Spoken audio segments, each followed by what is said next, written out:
আজকের পর্বে আমি আপনাদেরকে দেখাবো যে আমি কাজটা কিভাবে করি। আগামী 22 অক্টোবর পরবর্তী শুনানির জন্য তারিখ রেখেছেন আদালত।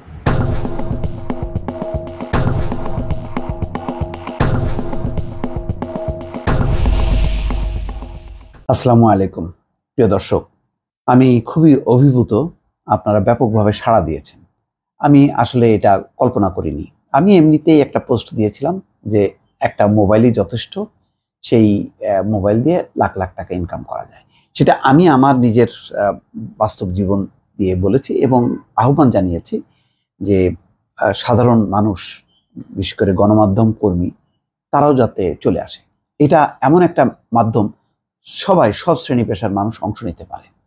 এবং খেয়াল করবেন, আমি বলেছি যে ইউটিউবে এবং সোশ্যাল মিডিয়াতে যারা ভালো করছে তারা কিন্তু সাংবাদিক, জাতীয় টেলিভিশনে বা গণমাধ্যমে ছিল এমন কিন্তু না। তারা সাবজেক্টটা বুঝেছে এবং ভালো করছে। তারা মোবাইলের সামনে সাবলীলভাবে কথা বলতে পারছে, একটা জিনিস বুঝিয়ে বলতে পারছে। এটা প্র্যাকটিসের ব্যাপার, আপনিও পারবেন। এবং অনেকেই যদি এগিয়ে আসে তাহলে যেটা সুবিধা হবে, আপনি মনে করেন যে আপনার নিশ্চয়ই আয় ইনকাম কম, অথবা আপনি একেবারেই বেকার, কোথাও চাকরি বাকরি পাচ্ছেন না, ব্যবসা বাণিজ্য করতে পারছেন না। এটা একটা উন্মুক্ত মাধ্যম। কিছু টিপস, কিছু টেকনিক্যাল বিষয় জানলেই আপনি সহজেই ইনকাম করতে পারেন। যেমন আমি কিন্তু বললাম তো, আমি কোনো পণ্ডিত ব্যক্তি না, খুব আপনাদের মতন সাধারণ মানুষ। হ্যাঁ, বলতে পারেন আমি অনেকদিন গণমাধ্যমে কাজ করেছি, কিন্তু আমি ছাড়াও তো অন্যরাও কাজ করেনি, তো তারা পারছে কি করে? তারা আমার চেয়েও তো ভালো করছে। তো আপনি কেন পারবেন না? অবশ্যই পারবেন, আপনি যদি চ্যালেঞ্জ হিসেবে নেন। আর এইটা কোনো বেশি বিনিয়োগের কোনো বিষয় না। আজকের পর্বে আমি আপনাদেরকে দেখাবো যে আমি কাজটা কিভাবে করি। তার আগে একটু বলি যে আমি কালকে যে ভিডিওটা করেছিলাম যে ফেসবুক ও ইউটিউব থেকে কিভাবে লাখ লাখ টাকা আয় করা যায়, প্রথম পর্ব। তো প্রথমে যেহেতু আমি একটা পোস্ট দিয়েছিলাম, এবার ভিডিও আকারে আমি কথা বলেছি। তো সেখানেও দেখি আপনারা বিপুলভাবে সাড়া দিয়েছেন। এখানে দেখা যাচ্ছে যে 23 ঘন্টায় ভিউ হয়েছে 3,09,000, 1,000 শেয়ার হয়েছে, তারপরে 270 কমেন্ট এবং 10,000 লাইক। তার মানে অনেকের আগ্রহ, বলা যায় এটা একটা ভাইরাল হয়েছে। তো ভালো, আমি এটাকে স্বাগত জানাচ্ছি। এবং আমি চাই যারা বেকার আছেন এবং বিশেষ করে যারা উদ্যমী, যে কোনো বয়সের, আমি বলবো না যে শুধু তরুণদের জন্য, এটা সব বয়সের জন্য, এবং যারা নিয়মিতভাবে বিভিন্ন পেশায় আছেন, ব্যবসা বাণিজ্য বা অন্য চাকরি বাকরি করছেন, তারা পার্ট টাইম হিসেবে কিন্তু এটাতে ঢুকতে পারেন। ঢুকলে আপনার খুব সহজে আয় হবে। আচ্ছা, এখন আমি এই পর্বে যেটা মূলত দেখাতে চাই যে আমি কিভাবে কাজ করি। যেমন দেখেন, প্রথম একটা ভিডিও দেখেন। অর্থাৎ যখন নাকি তদন্ত হবে, বাসায় বসে আমার বেডরুমের মধ্যে একটা টেবিলের সামনে একটা স্ট্যান্ড আছে, স্ট্যান্ডে মোবাইলটা আটকানো আছে, তার পেছনে আছে রিং লাইট, একটা আলো দেওয়ার জন্য। আর পিছনে যে গ্রিন কাপড়টা, এটা হলো ভার্চুয়াল সেট বানানোর জন্য। অর্থাৎ এই সেটটা থাকলে যখন আমি ভিডিওটা আমার ভিডিও এডিটরের কাছে পাঠাচ্ছি, তখন সে কিন্তু নানা রকমের পেছনে ব্যাকগ্রাউন্ডটা চেঞ্জ করতে পারছে। এটা আপনি কম্পিউটার বা ল্যাপটপে আপনি নিজেও পারবেন, যদি একটু টেকনিক্যাল বিষয়টা আপনি জানেন এবং বোঝেন বা শিখে নেন খুব দ্রুত। এটার জন্য বললাম তো, পণ্ডিত হওয়ার দরকার নেই। যে কোনো কম্পিউটার অপারেটর বা যারা আইটিতে আছে, কম্পিউটার নিয়ে যারা ঘাটাঘাটি করে, বিভিন্ন অ্যাপস আছে, সেই অ্যাপসগুলো নিয়ে আপনি করতে পারেন। আচ্ছা, এখন আসি যে আমি কিভাবে কাজটা করি। সেটা তো দেখলেন, এই যে বাসায় বসে এই কাজগুলো করছি। এমনকি আমি ধরেন বিদেশে যখন যাই, কোনো এয়ারপোর্টে বসে থাকি, এয়ারপোর্টে বসেও কিন্তু যখন দেখি যে কোনো নিউজ আসলো, সাথে সাথে কিন্তু আমি সেই বিষয়ের উপরে কথা বলতে শুরু করি। এবং আশেপাশের লোকজন কি আছে না আছে, আমি এটা কিন্তু কেয়ার করি না, আমি আমার মতন কাজ করি।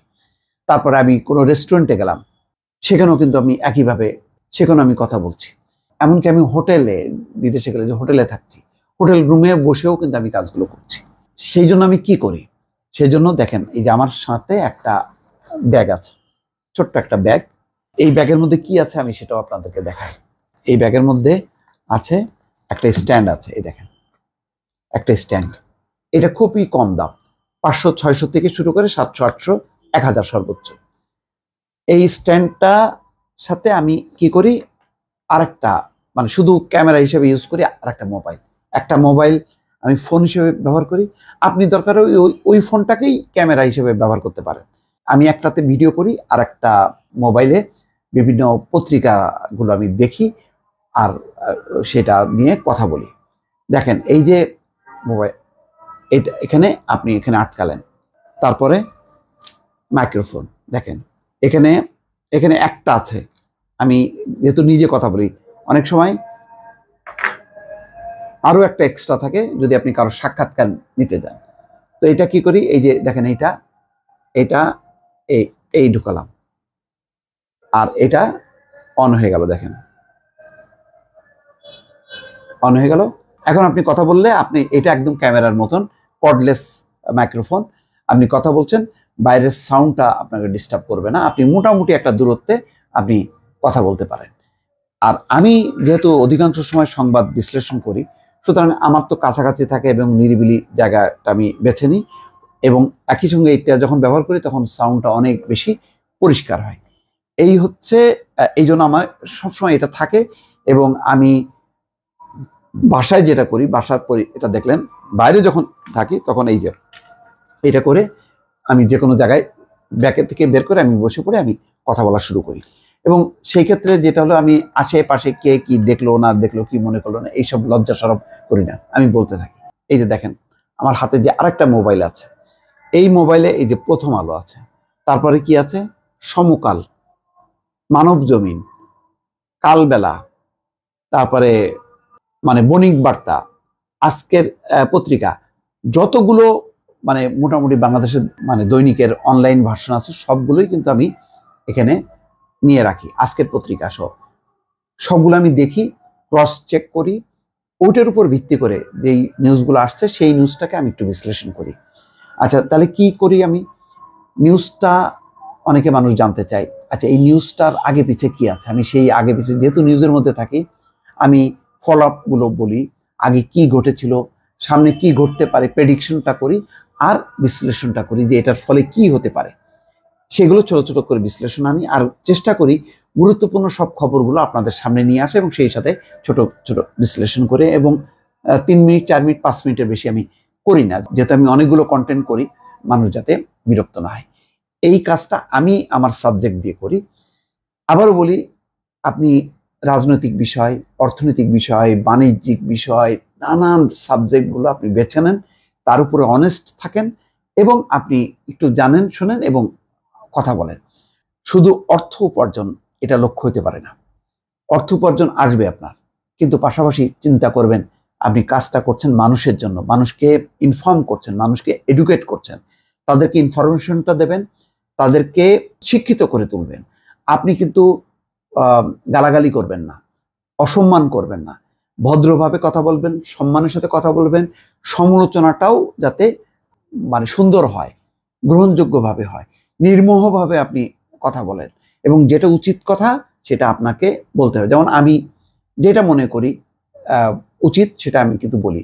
এ কারণে এখন অনেকে মনে করে যে আমি কি বিএনপি, আমি কি সরকারের সমালোচনা করি। দেখেন মানে আমার লক্ষ্যটা কি, আমি মূলত কি, বাংলাদেশের সংবিধান, বাংলাদেশের মুক্তিযুদ্ধ, স্বাধীনতা, সুষ্ঠু অবাধ নিরপেক্ষ নির্বাচন, মানবাধিকার, মানুষের অধিকার, গণতান্ত্রিক অধিকার, অর্থনৈতিক অধিকার, মুক্ত চিন্তা এবং মত প্রকাশের স্বাধীনতা, এই বিষয়গুলো আমি বিশ্বাস করি।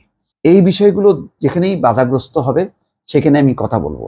তো যখনই কথা বলতে যাব তখন তো আমার বিপক্ষে বিরোধী দল বা অন্যান্য দল যারা ক্ষমতায় নেই তারা তো আসবে না, আসবে হচ্ছে ক্ষমতাসীনরা। তো আমি বলবো, বললে তারা যদি আমার কথা থেকে যদি তারা মনে করে যে না এটা কারেকশন হওয়া দরকার, সেটা মানুষের জন্য কল্যাণ, আমার জন্য কল্যাণ, আপনার জন্য কল্যাণ। তো সেখানে আওয়ামী লীগ ক্ষমতায় থাকলো, বিএনপি ক্ষমতায় থাকলো, নাকি জাতীয় পার্টি ক্ষমতায় থাকলো, আমার সেটা দেখার দরকার নেই। কারণ আমি হচ্ছে দলের বাইরে, আমি সাংবাদিক হিসাবে আমার কাজ হলো নির্মোহভাবে কথা বলে যাওয়া, যাতে গণতন্ত্রের পক্ষে আমার কণ্ঠটা ধ্বনিত হয়, মানবাধিকারের পক্ষে কণ্ঠটা ধ্বনিত হয়, মানুষের অধিকারের পক্ষে কণ্ঠটা ধ্বনিত হয় এবং মানুষ যেটা চায় সেটা যাতে আমি বলতে পারি।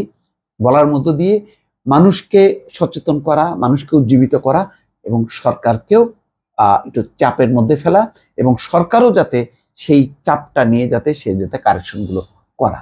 আমার কোনো সরকার পতন ঘটানো, সরকার ফেলে দেয়া, এই কাজগুলো আমার না।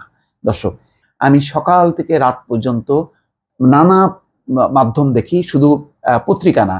দেখেছেন নিশ্চয়ই আমার রুমটার যখন ভিডিওতে পাশেই আমার একটা টেলিভিশন আছে, সেটা চলতেই থাকে। আমি স্ক্রলগুলো খেয়াল করি, কখন কোন নিউজটা আসলো, আপডেট নিউজটা যেটা আসলো সেটা দিয়ে আমি কথা বলি। যেহেতু আমি আগে পিছে ঘটনাগুলো আমি ফলো করি, সুতরাং আমি সহজে বলতে পারি। আর সহজভাবে আমি বলি, কোনো কঠিন পাণ্ডিত্য নিয়ে কথা বলার চেষ্টা করি না। আমার সেই পাণ্ডিত্য নেই, আমি যেটা মনে করি সেটা সহজভাবে বলি। দর্শক, এই হচ্ছে আমার কাজ। আর বাকি টেকনিক্যাল অন্যান্য দিকগুলো নিয়ে দর্শক আমি আবার আপনাদের সামনে আসবো। কেননা আমি মনে করি যে আপনারা আসেন, এই মিডিয়াতে আসলে শুধু পয়সা উপার্জন হবে না, একই সঙ্গে আপনি কিন্তু সমাজকে কন্ট্রিবিউট করতে পারবেন এবং পরিশীলিত করতে পারবেন। এই সোশ্যাল মিডিয়াতে অনেক দুর্নাম আছে, অনেক খারাপ মানুষ আছে যারা সমাজকে কলুষিত করছে, সমাজে খারাপ মেসেজ দিচ্ছে। সেই জায়গায় এসে আপনি যদি ভালো মেসেজ দেন, বিভিন্ন বিষয়ে যদি গুছিয়ে কথা বলেন, মানুষকে এডুকেট করেন, তাহলে মানুষ সাড়া দেবে, তাতে আপনার পয়সাও আসবে, আপনি সমাজে কন্ট্রিবিউটও করতে পারেন। সুতরাং যত বেশি সচেতন শিক্ষিত মানুষরা এগিয়ে আসবে, তত বেশি আমি মনে করি সোশ্যাল মিডিয়াটা পরিশুদ্ধ হবে এবং আপনি আর্থিকভাবে লাভবান হবে এবং সমাজে আপনি যে কন্ট্রিবিউশন করছেন সেটাও প্রমাণিত হবে। দর্শক, আজকে থাকলো, আমি আবারও আপনাদের সামনে এই বিষয় নিয়ে কথা বলবো। ভালো থাকবেন, আল্লাহ হাফেজ।